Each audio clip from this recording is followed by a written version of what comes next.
हे listeners, आ चुके आप लोग के लिए फोर्स्ड मैरिज विद मिनिस्टर का न्यू एपिसोड। तो चलिए इसे शुरू करते हैं। अब तक की कहानी में आप लोगों ने सुन लिया था कि आशी जो बस बचाकर के आर्यान से दूर तो भाग गई थी, वही आर्यांश जो इस वक्त काव्या को घूर कर देख रहे थे, वो अपनी नज़रों को नीचे किए हुए जितना छूट उससे बोला गया था वो बोल चुकी थी।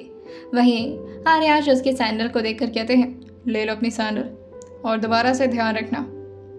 आर्यांश को काव्या पर शक तो हो गया था, मगर वो काव्या से कुछ कहते नहीं और उसे भी अंदर जाने के लिए कह देते हैं। वहीं शाश्वत भी उनके पीछे ही खड़ा था। शाश्वत जो आर्यांश से कहता है, सर आपको नहीं लगता कि मैडम कुछ झूठ सा बोल रही थी? आर्यांश जो कहते हैं, झूठ सा क्या होता है, झूठ ही बोल रही है, लेकिन अभी के लिए जाने दो। शाश्वत जो कहता है, हाँ सर, वैसे भी अभी जैसे तैसे करके मैडम शादी के लिए मानी है। अब मुझे लगता है कि ये शादी हो जाने के बाद फिर आप निपट लीजिएगा उनसे। आर्यांश जो कहते हैं, बस एक बार शादी तो होने दो, उसके बाद बताता हूँ मैं उसे, एक एक झूठ का हिसाब लूँगा। जितना होशियार वो खुद को समझती है, उतनी ही बड़ी बेवकूफ़ है वो। वहीं अंदर जो आशी वेदांश से बात कर रही थी और वो वेदांश से कहती है, काव्या नज़र नहीं आ रही है वैसे। वहीं पीछे से काव्या जो वेदांश की तरफ ही आ रही थी और वो आशी को वेदांश के सामने देखकर कहती है, यहाँ क्या कर रही है तू? आशी जो काव्या से कहती है, तू कहाँ चली गई थी? वेदांश अकेले था तो मैं सोची थोड़ा उससे बात कर लूँ। वैसे तुमसे कुछ पूछना था वेदांश। वेदांश जो कहता है, हाँ पूछिए, क्या पूछना था? काव्या जो कहती है, तू जा करके आर्यांश जी को संभाल, वैसे भी बहुत गुस्से में लग रहे हैं, और तो मेरे माल पर लाइन क्यों मार रही है? आशी कहती है, ओहो माल, मेरी लैंग्वेज सीख रही है। काव्या जो कहती है, खुद तो बेकार है, मुझे भी बेकार बना रही है, इसमें ज़्यादा प्राउड फील करने वाली बात नहीं है। काव्या और आशी में बहुत ही धीरे धीरे गुटरगु हो रहा था।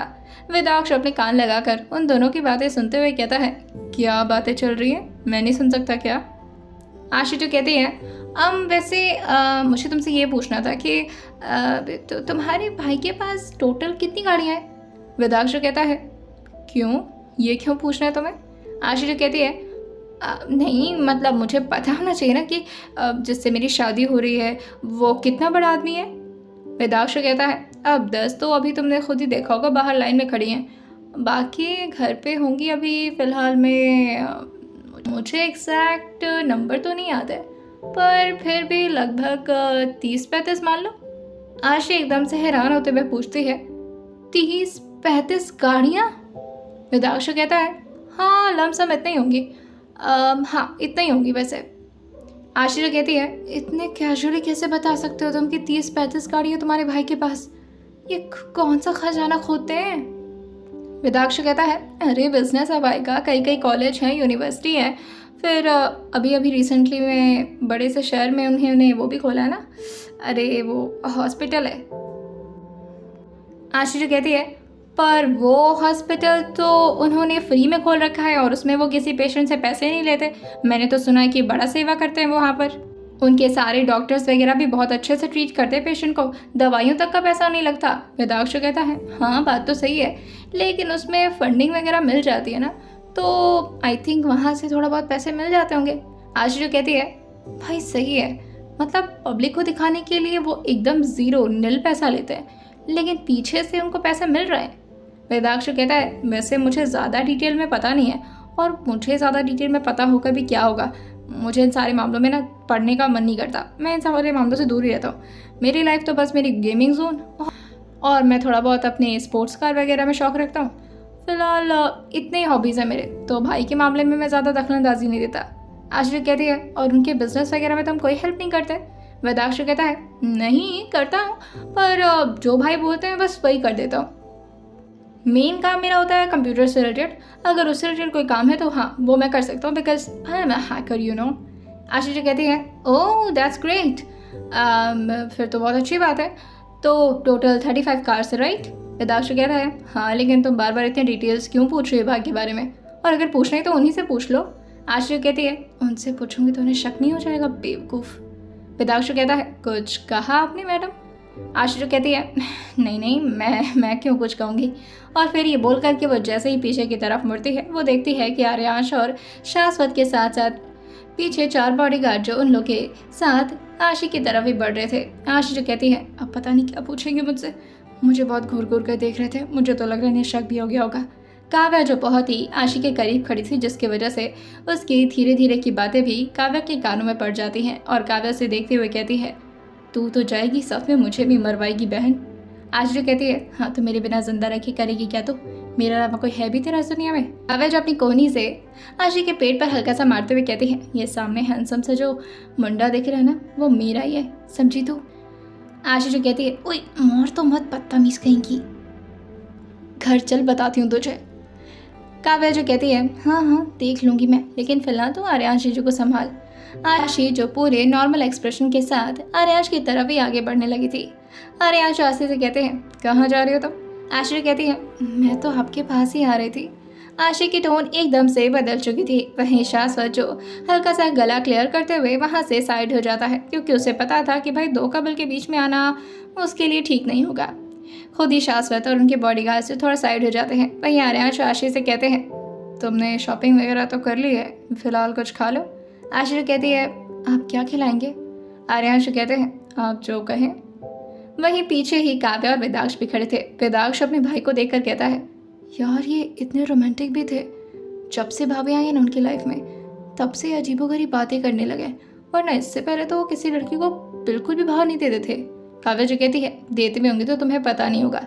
वेदाक्ष कहता है, अरे नहीं, मेरे अगल बगल मेरे रिलेटिव और इवन मेरी चाची वगैरह की रिलेशन वाली लड़कियाँ, इतनी सुंदर सुंदर लड़कियाँ भी आती थी, पर भाई को तो जैसे किसी से मतलब ही नहीं होता था। इवन मेरी दादी ने ना जाने कितनी लड़कियों की लाइन लगवा दी थी भाई के लिए कि कोई तो कोई पसंद आए और मेरे भाई की शादी हो जाए।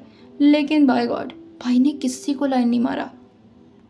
लाइन तो दूर की बात है, अगर कोई उनसे बात भी करता था ना तो इग्नोर मार के ऐसे चले जाते थे जैसे उन्हें कोई फ़र्क ही नहीं पड़ता है और उनके अंदर कोई हार्मोन ही नहीं है मेल वाला। लेकिन अब समझ में आ रहा है कि इनकी ड्रीम गर्ल इन्हें अब जाके मिली है। काव्या जो कहती है, वही तो, जब जिसको अपनी ड्रीम गर्ल मिल जाती है तो बस उसके साथ वो फ्लर्ट करना शुरू कर देता है। वेदाक्ष कहता है, नहीं मैं तो बचपन से करता था लेकिन, और ये बोल करके वो हल्का सा हंसने लगता है। काव्या जो चिढ़ते हुए कहती है, सच में कितनी सारी लड़कियों को फ्लर्ट किया तुम? वेदाक्ष कहता है, चाहे जितनों को भी किया हूँ, पर तुम्हारे साथ का कनेक्शन ही कुछ और है। काव्या जो कहती है, हर लड़कियों के साथ सेम लाइन मारते होगे ना? वेदाक्ष कहता है, जी नहीं हुजूर, मेरे पास और भी बहुत अच्छे अच्छे लाइन्स होते हैं, ये लाइन सबके पास क्यों चिपकाऊंगा मैं? काव्या जो उसके कंधे पर मारते हुए कहती है, बदतमीज कहेंगे। आशी की नज़र कुछ देर के लिए पॉज मोड में चली गई थी। आर्यांश उसे कहते हैं, हेलो, कुछ बोल रहा हूँ मैं तुमसे। आशी कहती है, क्या बोल रहे हैं? आर्यांश कहते हैं, अगर इस तरह से मुझे घूर घूर करके देखोगी तो मेरे बात पर कॉन्सेंट्रेट नहीं कर पाओगी।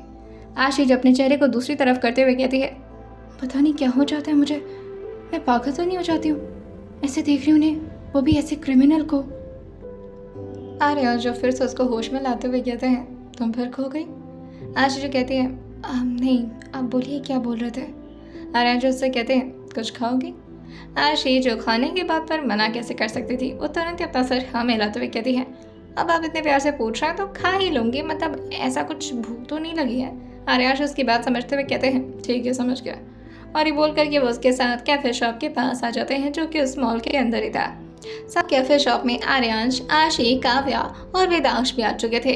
अब जो हमेशा आर्यांश के साथ रहता था, इस वजह से वो भी कैफे शॉप में उनके पीछे पीछे आ जाता है। लेकिन वो दोनों लोग तो अपने अपने कपल के साथ बैठ गए थे, लेकिन शाश्वत बेचारा अकेले पड़ जाता है। वहीं पीछे से मिली जो कि बाहर की तरफ जा ही रही थी कि तभी उसे दिखता है कि कपल पर यहाँ पर ऑफर चल रहा है, यानी कि अगर दो लोग यहाँ पर एक साथ ऑर्डर करते हैं और एक साथ इस कैफे शॉप में आते हैं तो उन्हें कुछ ऑफर मिलेगा। मिली जो अंदर की तरफ देखती है, लेकिन फिर उसका मुंह बन जाता है और वो खुद से ही कहती है, काश मेरा भी कोई कपल होता। और उसकी नज़र काव्या, वेदांश, आशी और आर्यांश पर जाती है और वो उन दोनों को देख करके जेलस होते हुए कहती है, इन दोनों को तो अपना अपना पार्टनर मिल गया, मैं जहाँ इतनी डेस्परेट थी मुझे तो कोई मिला ही नहीं। लेकिन तभी गलती से ही सही शाश्वत और मिली की नज़र एक दूसरे से जा करके टकरा जाती है। मिली जो थोड़ी देर शाश्वत को देखती है, लेकिन फिर उसकी आंखें एकदम से छोटी हो जाती हैं। वहीं शाश्वत भी मिली को ऐसे घूर रहा था जैसे वो अगर उसके सामने आ गए तो उन दोनों में घमासान युद्ध शुरू हो जाएगा। मिली जो उसकी तरफ देखकर कहती है, क्या है, ऐसे क्या घूर रहे हो? इस वक्त मिली और शाश्वत में ज़्यादा डिस्टेंस नहीं था, जिसकी वजह से मिली की आवाज़ शाश्वत को ठीक तरीके से सुनाई दे जाती है।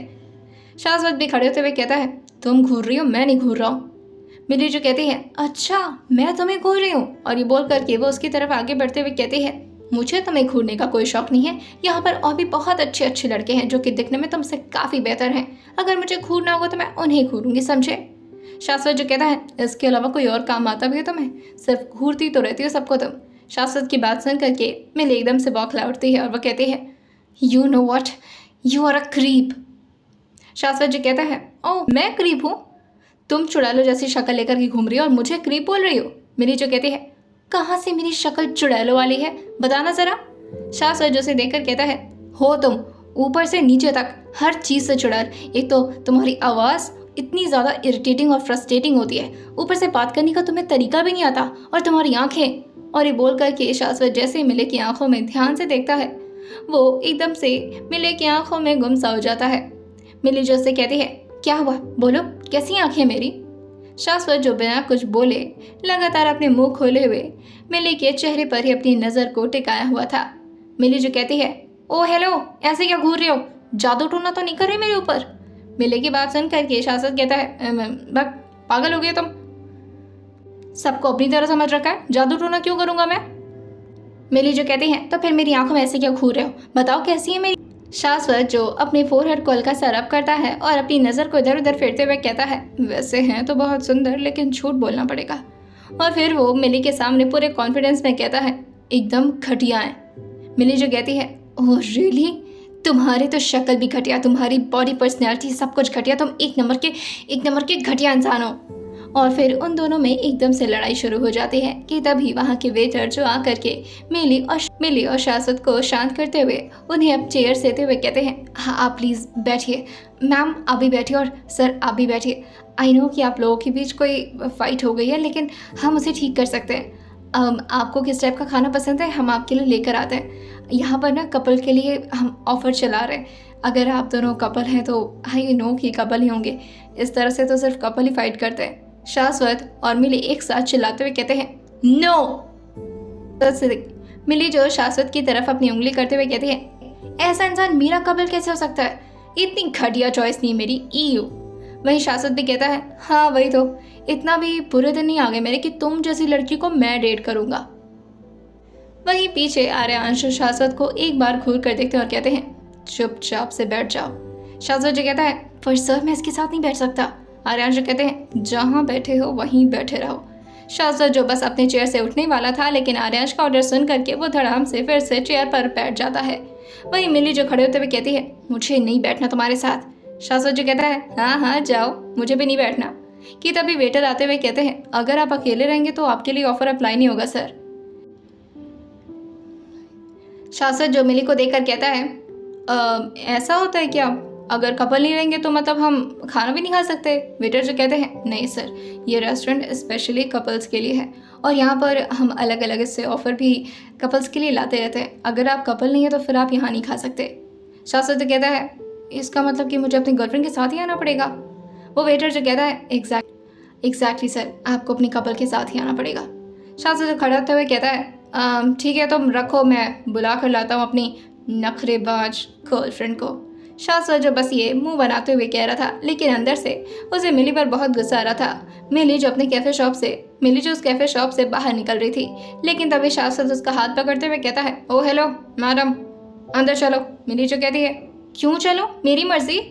शाश्वत तो कहता है तुम्हारी मर्जी नहीं चलेगी, तुम वहाँ पर बैठी थी तो वेटर को लगा कि तुम मेरे कपल हो और वो खाना लेकर आया था और वो खाना मुझे पसंद आ गया। अगर मैं किसी कपल के साथ नहीं रहूँगा, अगर मैं अपने पार्टनर के साथ नहीं रहूँगा तो फिर वो खाना वापस हो जाएगा। मिली जो कहती है तो दैट्स योर प्रॉब्लम, मैं उसके लिए कुछ नहीं कर सकती। शाश्वत जो उसका हाथ पकड़ के उसे ज़बरदस्ती अंदर लाते हुए कहता है चुपचाप से अंदर चलो, मैं खाना खा लूँगा फिर भाग जाना यहाँ से। और ये शाश्वत जो मिली से कहता है चुपचाप से यहाँ बैठो, जब तक मैं खाना फिनिश नहीं कर लेता तब तक यहाँ से हिलना मत, और हाँ जैसे खाना ख़त्म होगा तुम भाग जाना। मिली जो कहती है अच्छा मेरे नाम से तुम्हें ऑफर मिल रहा है और तुम मुझे एक मिनट इधर ला। और ये बोल कर कि वो प्लेट जल्दी जल्दी छीनने लगती है और कहती है हम साथ में खाएंगे। शाश्वत जो कहता है क्यों, सच में इतना पसंद आ गया हो जो मेरे साथ बैठ कर के खाना शेयर करी हो तो। मिली जो शाश्वत के सामने से थाली खींचते हुए कहती है ओ हेलो, अकेले अकेले खाने नहीं दूंगी, मेरी वजह से ऑफर मिला है ना तो मुझे भी शेयर करो। शाश्वत जो अपने चेहरे को मिली की तरफ हल्का सा बेंड करते हुए कहता है अच्छा, तो मेरे साथ खाना शेयर करोगी तुम? डेट पर आई हो मेरे साथ? हाँ। मिली जो कहती है, तुम्हारे साथ डेट पर? ओह गॉड, मेरी जुत्ती भी तुम्हें डेट ना करे। शाश्वत जो से कहता है, तुम्हारी बात में कोई लॉजिक नहीं है बाय द वे। हाँ वैसे लड़कियों से लॉजिक का एक्सपेक्टेशन भी नहीं कर सकते। मिली जो कहती है, ओ हेलो, मैं आज की लड़की हूँ और मुझे अपना अधिकार अच्छे से पता है। अगर मेरी वजह से तुम्हें कुछ ऑफर पे मिल रहा है तो उसका आधा हिस्सा मेरा भी होता है, तो तुम चुपचाप से आधा खाओगे और आधा मैं खाऊंगी। और वो वेटर से कहती है, वेटर एक काम करिए, मुझे दूसरी प्लेट दे दीजिए। वहीं वेटर जो से कहते हैं, सॉरी मैम, यहाँ पर कपल के लिए खाना मिलता है और वो एक साथ ही शेयर करते हैं, तो आपको एक में ही एडजस्ट करना पड़ेगा। मिली जो कहती है, और अगर हम एक दूसरे का जूठा ना खाते हो तो? वेटर जो मुस्कुराते हुए कहता है, आजकल ये भी कोई करता है क्या? आजकल तो हर कपल एक दूसरे को किस करते रहते हैं, तो जूठा तो वैसे हो ही जाता है ना। और ये बोलकर कि वो शर्माते हुए वहाँ से चला जाता है। मिली और शाश्वत के बीच एक ऑकवर्ड सा सिनेरियो खड़ा हो गया था और वो एक दूसरे को अब फेस भी नहीं कर पा रहे थे। शाश्वत जो उस प्लेट को मिली की तरफ खुद ही सरकाते हुए कहता है, एक काम करो, तुम पहले खा लो, मैं बाद में खा लूँगा। मिली जो कहती है, नहीं तुम पहले खा लो, मैं बाद में खा लूँगी। शाश्वत जो फिर से प्लेट को सरकाते हुए कहता है, मैंने कहा ना तुम खा लो पहले। लेकिन मिली भी ज़िद्दी थी और वो कहती है, मैंने कहा तुम पहले खाओ। शाश्वत जो कहता है, अब इसमें भी तुम्हें लड़ाई करना है? एक तो मैं तुम्हें पहले खाने के लिए बोल रहा हूँ भाई, लेडीज़ फर्स्ट है। तुम आजकल की नारी हो, तुम्हें अपने अधिकार के बारे में पता है, तो ये भी पता होना चाहिए ना कि लेडीज़ फर्स्ट होती हैं। मिली जो कहती है, हाँ लेकिन कोई बात नहीं, मेरे अंदर दया भावना है, और वैसे भी तुम काफ़ी भूखे लग रहे हो तो तुम ही खा लो। मिली की बात वैसे गलत तो नहीं थी, शाश्वत को सच में भूख तो लगा था, लेकिन फिर भी न जाने क्यों शाश्वत को अपनी इंसल्ट नजर आती है मिली की बातों से। और वो मिली से कहता है, व्हाट यू मीन मैं भूखा हूँ? तुम्हें क्या लगता है मुझे खाना नहीं मिलता है? मिली जो कहती है, तुम हर बात का बतंगड़ क्यों बनाते हो? चुपचाप से खाना है तो खाओ वरना मरो। शाश्वत जो कहता है, एक काम करते हैं हम साथ साथ में खाते हैं। मिली जो कहती है, अच्छा साथ साथ में कैसे खाएंगे? देखो, शाश्वत जो मिली को बताते हुए कहता है, एक काम करते हैं, एक स्पून मैं पास्ता खाऊंगा और एक स्पून तुम खाना। मिली जो कहती है, अच्छा लेकिन बीच से एक बॉर्डर बना देते हैं, तुम इतना खाओगे और मैं इतना खाऊंगी, ठीक है? शाश्वत जो से कहता है, हाँ ठीक है।